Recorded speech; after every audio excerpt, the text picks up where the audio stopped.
Welcome back to the Marlins here on OOTP 26th, as we are here at just before the trade deadline. And before we get into that, as you can see on your screen right here, Brooks Lee has been re-signed, the 33-year-old shortstop. We are bringing him back on a 4-year, $51.5 million deal. Now, it is basically a 2-year deal because it's next season at $15 million, then it drops down to $13.5. Those 2 years are guaranteed, and then $37 for his age 36 season is a team option at $12 million, and then another team option at $11 million for his age 37 season in that 4th year. The third year is a $2.25 million buyout, and then the 4th year is a $1.1 million buyout. So who knows if he's ever going to be on the team for these last 2 seasons, but we at least have Brooks Lee for his age 34 and 35 seasons. Whether that's at shortstop, whether that's who knows where. We're planning on it being a shortstop because he's still playing a very, very good defensive shortstop, so we would like to keep playing him there. So Brooks Lee will continue to be on the fish here. And how about the Twins in real life, huh? I know this is going to be uploaded like way past the trade deadline, like 2 weeks or so after the trade deadline. But I mean, I got to say something. Brooks Lee, I mean, you know, what is it? I think that the Twins traded 10 guys off their 26-man roster, and Brooks Lee, he's living it up now. He's like the centerpiece over there in Minnesota. He's like the only one left. But it is July 28th. We are here, and it is coming up on the trade deadline here. And if we take a look at where we are in the standings here in 2034, we are first place in the division, obviously. A 12-game lead on the New York Mets, who are below 500. The Phillies are 47 and 57 this year after being a playoff team last year and beating us in the playoffs. But we are just very much commanding this division, as we usually do. Not playing the greatest as of late, but you know, it's a 162-game season. There's ups and downs. We're continuing to just be absolutely insane against left-handed pitching with our lefty mashers that we've got in there. And we are looking to probably add some stuff to our team here and strengthen our chances at a playoff run here. We might consider adding more than we usually do. I usually only add like 1 or 2 pieces, but maybe I add some more this year. We could possibly open up some spots. Well, I mean, the thing is, why I always add only 1 or 2 guys is because, like, I look at our roster and I'm like, who am I going to push off the roster to make room for these guys? So, like, in the rotation, there's no obvious spots. We don't have any starter that we want to push out of the rotation. We like all these guys. Obviously, Waldrop in the bullpen is not the most ideal thing, but that's where he is for now. In the final year of his contract, he is... What is he doing in the bullpen? He's had 6 appearances in the bullpen. He's got a really, really good FIP out there, but he's getting really unlucky with the ERA for some reason. But yeah, Waldrop, he'll continue to be in the bullpen. And as far as the rest of the guys, like, obviously we're not going to move Grijalva or Garreau out of here. Griffin's good. Gustavo Rico, we want him to be getting innings. Like, maybe we could move him, but at that point, like, I'd rather just have a guy like Gustavo Rico in our bullpen, or one of our guys like this, than I would, like, a veteran guy or something. Maybe. Depends on who's out there, I would say. But, like, Casey Peterson, we want him on the team. Waldrop does not have any... He has an option, but like he's not going to accept an option. We also don't want to put him in AAA anyways. Mike Bird's been really good. Tony Elizalde, you know, maybe he's somebody who could be down in AAA, but like on paper, who are you going to get that's like... I guess you could get a guy who has more swing and miss. So that's... I don't know, maybe it's like Elizalde and Rico who could be moved out of the bullpen to add in some guys there. And then on the hitting side of things, it would be like... You know, I don't think we're going to be able to get a catcher that's better than Ortega after we've already committed capital to him. First base, we love this platoon we've got going on right now. Second base, we've got Hayashi, even though he's not, you know, playing a good defensive second base for us. Actually, a very terrible defensive second base with that 50 range. And he's starting to come on with the bat, though. It's 111 WRC plus. He's been much, much better as of late. 149 WRC plus in the month of July. 400 OBP. I'm not worried about him offensively. That's why he's on the team. He's here to be the leadoff guy with that bat and with that eye at the top of our lineup. And then we've also got, Vargas. We're not going to push him out. We're not going to push Lee out. We're not going to push Garcia or Head or Garza or Mark Antonio. So it's like, if we do pick up something, it's like, Mikov's been so good that, like, we're not going to push him out of the fourth outfield spot. If we do pick up something, it's going to be like backup bench infielder, I guess. That would be the only real thing that we could add. So if we have like an infielder who like could start on other teams, but would be a guy who could play second, third, short for us as the backup, and also potentially add some bat value to us coming off the bench, that might be something. So that's probably what we're looking at here. Another thing I do want to mention is that Jalen McCoy, he has been absolutely raking down in AA this season. He is the number 11 prospect. Obviously, we don't have like a spot for him on the Major League roster right now. He could either be one trade bait for something like really big, like something that really like actually is like needle moving for us, because McCoy doesn't really have a spot for us moving forward. Now next season it could be something where like McCoy is our full-time first baseman, and we have like maybe Bird gets traded, or maybe we just keep doing this platoon and then McCoy gets traded, but I don't know. But we have some options of first base for us heading into next season. But like McCoy could possibly be an option to be traded, or he could be somebody who ends up on the 40-man roster. Is he already on the 40-man? He is not. I would have to add him to the 40-man. But if I did add him to the 40-man before the deadline to be eligible for the postseason, he could possibly be an interesting postseason piece for us. But also at the same time, I don't love the fact that his BABIP and his gap are low, and it's really all just swinging. It's all power, but he doesn't have any swing and miss either, because he doesn't strike out for whatever reason. He's a weird kind of player, but there's also no BABIP and no gap, so it's really all home runs is his value, although he is hitting 23 doubles in AA, so I don't know. But he could be an interesting trade chip if there's something out there that's like really, really intriguing to me. And as far as what is out there on the block, on the hitting side of things, a lot of guys who are currently hurt, a lot of veterans who are probably just wrecked, like Yordan Alvarez is wrecked, Luke Adams is wrecked, Gage Harrelson, he's normal injury proneness, but he's not really a needle mover, he's also an outfielder. So what would there be on the infield side of things?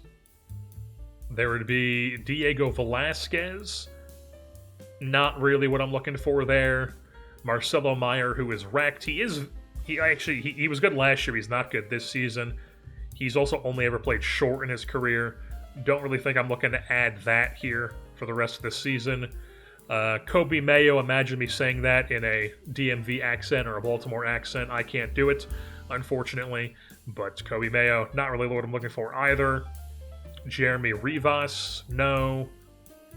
Rain Doncone, not really what I'm looking for either. Sean Noel, obviously not what I'm looking for. Max Acosta, not what I'm looking for either, offensively. Ivar Arquette on the Cubs. Now this, honestly, is something I'm interested in.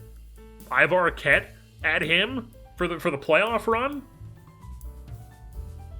Now, man, oh man, he's been terrible this season, but I'm still kind of intrigued. I'm still kind of intrigued to be like, Ivar Arquette, maybe he would take nothing to get is the thing. Are there any other dudes who like stand out before I do this and trade for Arquette? Matt McClain. This guy is interesting, sort of, but not really. A lot of 45s. A lot of 45s available. Cameron Cawley's out there. He's not what we're looking for. Kaba is still kicking around because he's like an insane defensive shortstop, even though he's wrecked and never hits. Jordan Westberg, wow, on the Angels. Just like he was in our universe in last year's game, but 35 years old, not interested in that. Ivar Arquette, yeah, I think we're going to do that. I think we're going to trade for Ivar Arquette here. What would that take to get? Probably like nothing. A legitimate player. You want a legitimate player for Ivar Arquette? Yeah, so I've been adding like random like 45 potential guys who are younger than Ivar Arquette, and they just does not move the needle at all for these guys.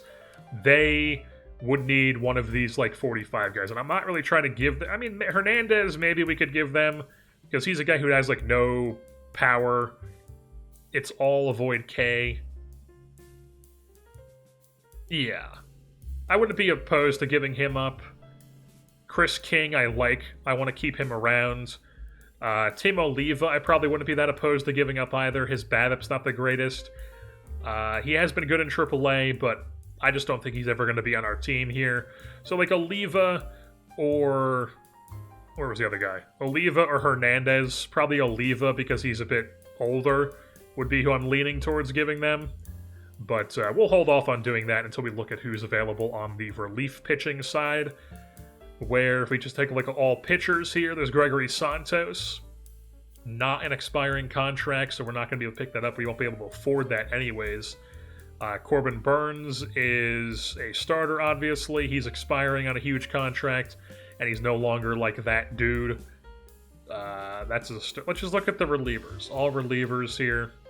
I mean, there's nothing like really standing on the block here. It's like Hagen Smith, lefty, former starter. Andrew Painter, former starter, getting paid a shit ton in AAA. Yeah, none of the actual listed relievers are interesting to me. And then there's only like 550 rated starters. Logan Gilbert, who's expensive as shit. Reed Detmers, who's not expiring. Chase Petty, who's not expiring. Jaden Ham, who's not expiring. He was expiring, but he's not really somebody I'm looking to pick. Or he's not expiring. He's not expiring. Are there any of these like relievers who have like huge swing and miss stuff? No, not really. There's like a washed Mason Miller. There's this Jose Acuna guy who isn't really that great. So like this is why I don't really do these trades at the deadline, because like there's just not really anything out there that moves the needle for me. So I'm just not really interested in picking up any of those relievers. And Ivar Arquette's really the only guy on the block here that adds to what we're looking for. I'm curious if we go around and actually shop somebody, perhaps. Like Hernandez, I guess, because he's listed as a top prospect. What if we shop this guy for a reliever? Does anything at all? Literally nothing comes up. If we're going to trade McCoy, it's not going to be for a reliever. And then, like, we've already got Macias in AAA. He's doing well. We could call him up. We've got Rod Quiones. He's doing well in AA. We could call him up. So, like, we have dudes that I would just like more than somebody who we could acquire at the deadline. So that's why we don't make these reliever trades that often at the deadline, or really many trades at all, because there's just nothing really out there that moves the needle for us. So I think that Ivar Arquette, mainly for the memes, but also maybe because he could help us, is going to be our trade deadline pickup here. Now, he's not exactly the most ideal backup shortstop, but we'll deal with that. We will deal with that. Ivar Arquette. We will give them Mr. Oliva, the 27-year-old outfielder who's just never going to play for us. He's going to go to the Cubs, and we are going to get Ivar Arquette on an expiring deal to add to our mix here. Bang on. Well, folks, the Florida Marlins have done it now for a 4th season in a row, topping 100-plus wins on the season. 101 to 102 to 107, and now back to 102. How dare we drop our win total this season? We're calling it a W. The fan going, yeah, first time, long time, Mike. I'm thinking Pedro Patino needs to get traded. He can't really get it done. We're calling it a WEEI going, the Marlins stink, Mike. Why would you be calling into New York and Boston-based radio stations to complain about a Florida-based team? I don't know. It's just a bit that I came up with on the spot. But the Marlins, once again, winning 100-plus games, obviously winning our division, 102 and 60 on the year, a plus 227 run differential, which is the best in Major League Baseball this season in 2034. We finish with a record of 31-9 against left-handed pitching this season. Pretty damn insane. 7-3 to close out the year in our last 10. if we go ahead and take a look at our info page on the team stats, very, very, very good just all around. The offense was really cooking this year, the most runs scored in the National League. First in batting average, OBP, slugging, OPS, second in WAR, first in WOBA, first in hits, fourth in extra base hits, eighth in home runs, but that's never been our thing. Fourth in walks, third in strikeouts, first in stolen bases. And then I don't remember what it was. I think we were like dead last in this, maybe, or maybe like 14th. I remember we were in double digits, though, and I remember saying something that it was like, because I forgot to check the base running down to one tick below the medium here, because it was just what Brandon Hyde likes to run, and I forgot to check that away. And now, what do you know? We're back in the positive here for the base running, and then on the pitching and defense side of things, the second overall ERA, fifth starters, second bullpen, fourth least amount of runs allowed, third in WAR, second in hits allowed, third lowest opponent's average, eighth in BABIP is not the greatest, but, you know, it is what it is. Sixth in home runs. We walk a ton of guys. That's just what happens with this staff, but we're number one in strikeouts. That's been our thing as of recently. And then the defense, definitely slipping a bit this season. If we take a look at the team, though, that's definitely because Hayashi is just terrible at second base. I didn't think he would be this bad at second base when we signed him in the offseason. That's why I signed him. But he was just not good whatsoever at second base. Honestly, not even that great offensively either. We do only have him for those next 2 years guaranteed with that opt-out that drops off. So maybe he opts out at this point. He probably wouldn't opt out considering he's not performing to that level at the moment, but hopefully next season he can turn things around. Maybe we get a dev boost or something with him on the defensive side of things, but Hayashi, definitely disappointing there with the defense dragging down our defensive rating. Also Garcia, not the greatest defender in left field with only the 55 range here in Florida, but, very good offensive player. But we'll get into that afterwards. After we go over the pitching side of things, we had we should talk about the injuries. A lot of injuries this season. Moeda's currently on rehab assignment. He was overall pretty decent for us this year. 2 WAR, better than league average FIP, lower than league average ERA, just barely, but overall decent enough as a fifth starter. Ended the year on the IL, now on the rehab assignment. Whether he'll be on the postseason roster, whether that's as a starter or as a reliever, that is to be decided.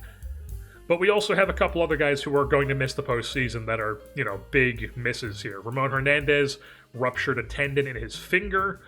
Unfortunately, was also not having a good season overall. So it's not like we're missing anything too crazy here because he just was not good this year, unfortunately. Very concerning what he has put up the last 2 seasons for us. Very concerning what he was doing this year for us through 23 starts. Not a small sample size, so, and we're going to be kicking into some double-digit numbers here soon on the extension. So hopefully he can figure things out on the pitching side of things. And then we also have Adrian Grijalva, who shoulder inflammation is going to miss the postseason here, or at least a good chunk of it, depending on how deep we go into it. 7 to 8 weeks left on his shoulder inflammation. He was not his best this season, but still, he is Adrian Grijalva. We like him. And then I don't remember if I ever talked about Alex Prado, who we claimed off waivers getting hurt or not, but he tore his rotator cuff. He is out for the season as well. And then also Prospero Cannavaro tore a flexor tendon. He's out for the rest of the season. He was down in AAA, being okay with the FIP, not great with the ERA. He was not good in his limited time in the big leagues. So on the pitching side of things, there's a bunch of new names on this staff at the moment. The best pitcher on the team this year, obviously, Pedro Patino. Not quite his not quite the Cy Young type numbers he was putting up last season, but still a 5 WAR, 154 ERA plus, 71 FIP minus. That's a sub-3 ERA and a sub-3 FIP, 36% strikeout rate, sub-1 home run rate. Love that. Love that. He's fantastic. Still a very, very good season for Pedro Patino, but not putting up 200 innings this year, despite the fact that we do let him go deep into games, just didn't pitch as many innings this year. Jose Hernandez was also quite good for us this year, 170 innings for him. 132 ERA plus and a 93 FIP minus, doing his thing as the soft tossing lefty in our rotation. Hurston Waldrop was terrible this year in the bullpen and in the rotation. Just awful. Just going out with an absolute fart here in his last season on the Marlins. Expiring contract, will obviously not be back next season. Overall, his time here in Florida was very, very good, but unfortunately, 2034, it was not good. And then Luke Garreau, as a reliever, throws 121 innings as the stopper for us this year. Better than league average ERA and FIP. Nothing too crazy, but still very good with a 39.4% strikeout rate. Pretty crazy stuff, a 28 K- walk. And then with the rest of the rotation here, Rico Vergen. We love this guy. He is just he hasn't quite filled in all his potentials here, but he comes in here, he posts, he performs. We like this guy. Rico Vergen in the rotation gives us a 2.1 WAR in 36 games, only 16 starts. The rest of that was in the bullpen. If we take a look at his splits, he was actually better in the rotation than he was as a reliever. The FIP wasn't great as a reliever, but it was as a starter. So Rico Vergen, solid season for him. Casey Peterson was really good in the bullpen, getting 70 innings. Mike Bird was also really good in the bullpen. He was honestly pretty dominant. Tony Elizalde was really, really good with a 66 FIP minus. TJ Griffin was really, really good with 221 ERA plus and a 59 FIP minus. That's a 1.8 ERA and a 2.4 FIP. Really, really good after his visit to India. He's like Tyler Childers, folks. Anybody's listening to the new Tyler Childers album, there's a song about Hinduism on there. That's, gotta be the only country song ever about going to India and reading, bunch of Indian religious texts and subscribing to Dharma and whatnot. Honestly, a sick album overall, but I just, that song in particular sticks out to me because it is, a country album that mentions all that stuff. And then we also called up Marique Godfroy here, who we picked up in the offseason in the Camilo Diaz trade, who did actually put together a really, really good season for the Atlanta Braves this year. A 4.8 WAR, 129 WRC plus, and 47 home runs. We could have used that in our lineup. I've been having this guy as the backup the whole time. Maybe we could have just played him at second base instead of starting Hayashi this year. But Camilo Diaz on the Braves doing that on a team that I don't think made the playoffs. On a team that went 71-91. So he does that on a team that was not good. Godfroy got 9 starts for us here in the big leagues. Overall was not the greatest. Obviously not going to be a part of our big league or our postseason rotation here. But I'm not really sure what's going to look like. But we'll have to figure it out. But was not the greatest. But overall, we do think he is good long term for us. And then we also have Gustavo Rico, who was not the best this year. Good with the ERA, but it was definitely the underlying stuff was really, really bad. 147 FIP that's a 6 FIP, only a 12 K- walk, a 14.5 walk rate, and a 2.5 home run rate for Gustavo Rico here. Doesn't make any sense on paper when you look at his ratings why he's giving up that many home runs, but that was just a thing for him this year overall in AAA and in the big leagues. Just gave up a ton of home runs. That is going to be a major, major liability in the bullpen if he makes the postseason roster here, which he may not, because we had some other lefty options to go with here. Omar Garcia ended up coming up and getting 1 bullpen appearance and 1 start, and was overall really, really good in those appearances. Very small sample size, obviously, but Omar Garcia finally getting some time here in the big leagues as a lefty. He's somebody we could, obviously have on the postseason roster here as a lefty arm. And then we also have Angel Macias, who came up for 14 1/3 innings pitched. Overall was not great. He also gave up too many home runs. And then Bobby Ramos was somebody who basically I goofed it, and after the trade deadline, I realized, man, we could really use a lefty arm. So I was just kind of looking throughout the system here at AAA and AA to see who the most intriguing lefty arm is. And Bobby Ramos here was just down in Double-A, throwing 36 innings, doing well, and I was like, he's got the good personality class. He's a sidearmer as a lefty, so he's got to have some good stuff against lefties, and he does. He is significantly better against lefties. You never want this guy facing a righty, but as a lefty specialist, this guy could absolutely be a really effective player. So honestly, with how well he performed in 13 innings, why not give this guy a shot in the postseason roster as a lefty to have in the roster? Who knows? We shall have to see. And then Rod Quijones came up for 4 1/3 and was really, really good. 47.4 strikeout rate in 4 1/3 for Rod Quijones. He looks like he could be elite for us in the bullpen, throwing 100+ miles an hour. That could mean anything. That could mean 101. That could mean 106. But a guy who throws 100+ miles an hour and he's durable. What else could you ask for there? And he's throwing 100+ mile an hour as a slider cutter guy. So I'd imagine he's throwing a 100 mile an hour cutter, which is probably why the potential on that is a 90. I mean, Jesus Christ, folks. But then on the offensive side of things, sorting by WAR, the highest win acquirer on the team this season was Jorge Garza, fresh off his extension this offseason, a 7 WAR, 146 WRC plus, 34 doubles, 19 home runs, and 41 stolen bases. Not at the best rate, but overall still good enough. Also playing a really good right field this season, driving in 93 runs, scoring the most on the team with 103. I mean, Jorge Garza's fantastic, folks, and we've got him locked up on a very, very team-friendly deal through his age 32 season in 2041. After him, it's a Shedry Vargas, the steady man for us. He has been on this team for so long at this point, and he is just an absolute monster. I mean, ever since 2028, he has not looked back. He has just been an absolute stud for us. Another 4 WAR season for him, 120 WRC plus, 40 doubles, 45 this year. That's 3 straight seasons with 40+ doubles, his 4th total in his career. He's fantastic, folks. Shedry Vargas. Brooks Lee puts up a 4 WAR season, even as a player who doesn't hit that well anymore.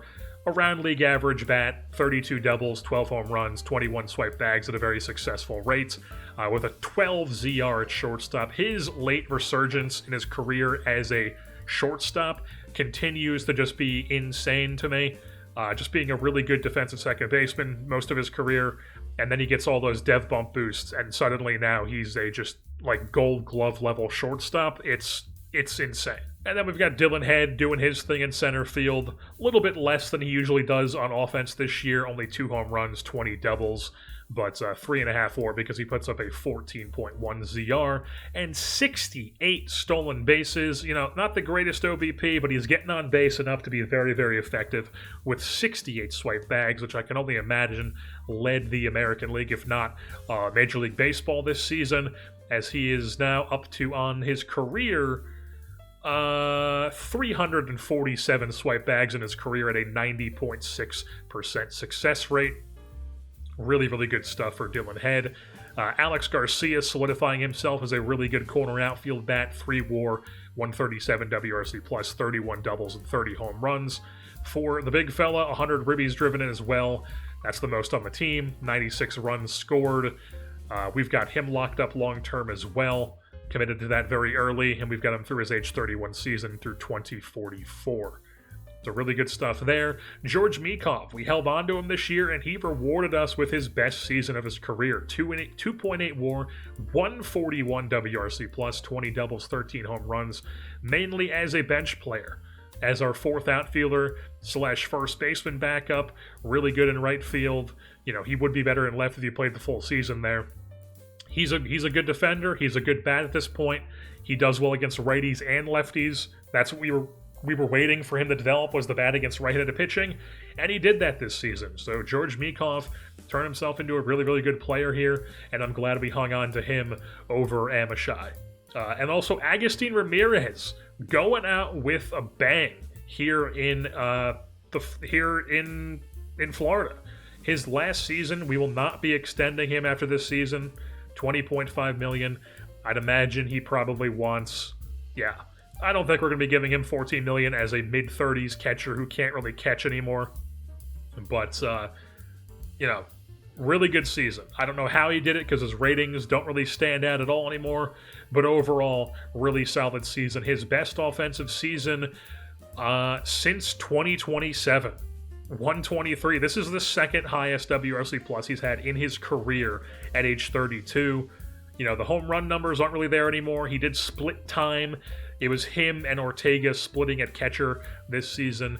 And Ramirez, we salute you, man. You were really good. Have an awesome postseason. Let's win a World Series and go out with a bang here. How about that? And then Seitaro Hirai, how do you say this guy's last name? He was just phenomenal this season. A 185 WRC plus and a 2.2 WAR, 18 doubles, 13 home runs, 4-digit OPS. As a guy who really only plays against lefties, but he wasn't any slouch against righties either. A 110 against righties with a astronomical 247 WRC plus and 2.6 WAR against left-handed pitching and only 124 ABs, or plate appearances rather. I mean, this guy just came out of nowhere, and he is now one of my favorite players I've ever had. I mean, how often do you get a lefty masher of this quality? Just incredible stuff. We love this guy. And I love that he's not a slouch against righties either. He's not obviously the best, but he can hold his own. And then Mark Antonio, bit of a down year for him this year, if you can call a 125 WRC plus a down year, but definitely down for him. He had a ton of injuries once again. 2034, that's 1, 2, 3, 4, 5, 6, 7, 8, 9, 10 injuries this season. Most of them with the back. Chronic back soreness, back tightness, back spasms, plantar fasciitis. He had a cold, back spasms, hip flexor strain, back spasms, quadriceps soreness, and now he is currently going through back spasms once again. Now, I did receive a comment a couple episodes ago as the time of recording this. For you, whenever you see this will be like multiple weeks after that. But somebody said, because he did have a successful dev lab program where he improved his durability, at least that's what it said. Where was that exactly? Boom. Successfully completed training to his strength and conditioning in 2033. And then he just didn't have anything affect his injury rating. So I am kind of tempted to just be like, hey man, normal injury proneness for you. Or at least a little bit better than it is right now. Just because he did improve it. It would be a little bit janky because, obviously we're multiple seasons past it at this point. But, that comment and people agreeing with that guy is enough to make me be like, yeah, Mark Antonio, why not? We want this guy around. We're trying to be entertained by Mark Antonio, and why not try to at least have him stick around for longer? And then as far as the rest of the bats go, Dario Bird here, he was solid enough, 113 overall WRC plus, 17 doubles, 21 home runs. Not a great defensive first baseman, obviously, but he does enough, 119 WRC plus against righties. He's not quite a Hirai level bat against his platoon, but he's good enough, hangs there at first base. Maybe we keep playing him there. Maybe we give McCoy the spot here in the postseason, even though he hasn't played any time in the big leagues. He is on the 40-man roster, though. He puts up a 4.8 WAR, the 202 WRC plus, 29 doubles, 34 home runs, 100 ribbies, with a 1203 OPS in the AA Southern League this year with Pensacola. So he could be on our postseason roster here. But the thing about him, though, is if you call him up to play first base, you're also probably playing him first base against lefties, which then kind of eliminates Hirai's usefulness on the roster. But we'll think about it. We'll see what we do with him, whether he makes the roster or not. And then Kyle Ortega actually ended up being pretty decent down the stretch. Earlier in the season, it was really, really bad, April, May, June. But then, honestly, pretty solid. July, August, September, he was really good. Pretty much the whole season, he was playing every second day at catcher. Him and Ramirez, basically split time at catcher this year. And Ortega, he wasn't fantastic, but he was good enough. He was good enough, I would say. And then we talked about Hayashi. Overall, a league average bat. Not a great defender. Honestly, if we had a guy who was like a second baseman, I would be like, hey, let's just get a different guy at second base in the postseason here. But Hayashi is probably going to be our second baseman in the postseason because it's not like we have an immediate replacement for him at second base. Like, we're not going to start De La Cruz there. I mean, maybe we move De La Cruz and we start Iva Arquette, who honestly was actually pretty good for us coming off the bench here. 132 WRC plus. Maybe we do that. Maybe we start Iva Arquette at third base, move Vargas to second for the postseason, and maybe have Hayashi on the bench. I don't know. Could be an option. But Arquette and Hayashi will probably both be on the roster here, as we just talked about. Arquette, our one trade deadline acquisition, actually was pretty good because he just sees teal and he just gets locked the fuck in. That's just what he does at this point, is he sees teal and his eyes glaze over and he turns into prime Willie Mays, I guess. I don't know. Or he's a third baseman, so he's prime Mike Schmidt. But now taking a look around the league here at the league leaders, the batting side of things, obviously Juan Cuadros is all over the place here. With the Dodgers, a 12 WAR for him this year, another 200 WRC plus for him. That is now 4 straight seasons of 200 plus WRC plus for him. I mean, just what can you even say about this guy? What can you even fucking say about this guy at this point? He is the best player ever. I mean, insane. Juan Cuadros, batting average leader. Camilo Diaz leads the league in home runs. You know, we could have definitely used him on our team. You know, maybe it was dumb to trade him, but whatever. You live and learn. He's now on Atlanta doing his thing, but still they stunk. So it didn't really hurt us too much. Cuadros leads the league in OBP as well. Slugging, OPS, the highest WAR. Garza has the 5th highest WAR, so that's good to see. Hits, Garza is in the top 5 there. Doubles, Vargas is actually in the top 5. He's the doubles machine. That's what he does for us. Triples, Garza, he's always there in triples. Maybe I should be adding triples onto the stat page here, because I just never really noticed that. But maybe we should. Maybe we should add triples, because he leads it with triples again, with 9, tied with Asbel Gonzalez of the San Francisco Giants here, who was not good. And then you have stolen bases. Dylan Head leads the league with 68. Garza has the 4th most, but he also has the most caught stealing, because somehow he gets caught stealing a bunch with this base running. I don't know how, but he does. But he does get 41 on the year, and he's also a very, very good hitter, obviously. And then we also have nobody else on the rest of the hitting side of things. On the pitching side of things, Pedro Patino with the 2nd best ERA in Major League Baseball this year, only behind Frank Segura of the St. Louis Cardinals, who also had the most wins. The highest WAR was Pagan of the Cincinnati Reds. The Reds have Pagan, and they have this guy Jason DeCaro. So with the both 6 WAR seasons, really good pitching staff over there in Cincinnati, which is pretty insane because it's Cincinnati at Great American Ballpark. And then they also had 3 guys with 200 plus innings pitched. That is crazy. They got Jason DeCaro here, a right-hander from UNC. They took in round 1 in 2026.